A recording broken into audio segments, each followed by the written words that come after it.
मराठी माध्यमाची लिंक विद्यार्थ्यांना लागली होती. परंतु ज्यावेळेस सेमी माध्यमाचं आपल्याकडं फॅड आलं त्याचं कारण पण तुम्हाला सर्वांना माहिती आहे. त्यावेळेस मी साहित्य परिसरामध्ये शिक्षक साहित्य म्हणून गणिती मॉडेल तयार केलं. त्यावेळेस नेमकं काय झालं की आपल्या विद्यार्थ्यांना शाब्दिक उदाहरणामध्ये अडचण येते. बेरीज वजाबाकी पण बेरीज सहजासहजी होते, वजाबाकी पण होते, गुणाकार बी सहज लक्षात राहतो, परंतु भागाकार करत असताना अडचण येते. ही समस्या मी माझ्या वर्गातल्या विद्यार्थ्यांकडून मला दिसून आली. त्यामुळे भागाकार यंत्र तयार केलं. याचा अगोदर नाव होतं डिव्हिजन मशीन.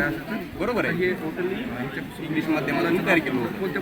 पहा या ठिकाणी 1 ते 28 पर्यंतचे अंक आहेत. आता ह्याच्या काही मर्यादा आहेत की आपण किमान प्राथमिक लेवलला विद्यार्थ्यांना भागाकाराची संकल्पना क्लिअर करण्यासाठीच फक्त आपण यूज करू शकतो. ज्यावेळेस मोठा भागाकार येईल त्यावेळेस आपल्याला वेगवेगळ्या साहित्याचा वापर करावा लागेल.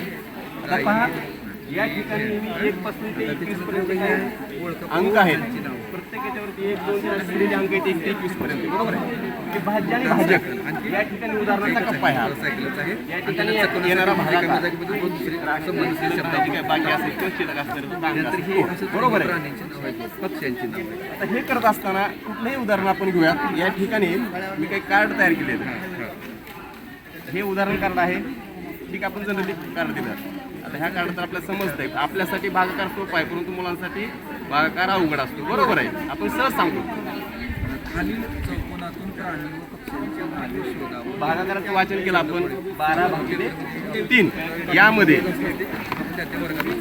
1 ते 1 पासून 28 अंक आहेत. हा 12 हा भाग काय हा काय भाज्य संख्या आहे. विद्यार्थ्याला असं सांगायचं की मोठ्या संख्येतूनच आपल्याला काय मोठ्या संख्येचेच भाग पाडायचे आहेत. म्हणजे कधीही करत असताना वाटणी करताना मोठ्या गटाकडून छोट्या गटाकडे जायचं आपल्याला. म्हणून या ठिकाणी आपण 12 अंक कुठं आहे इथपर्यंत आहे. बरोबर आहे.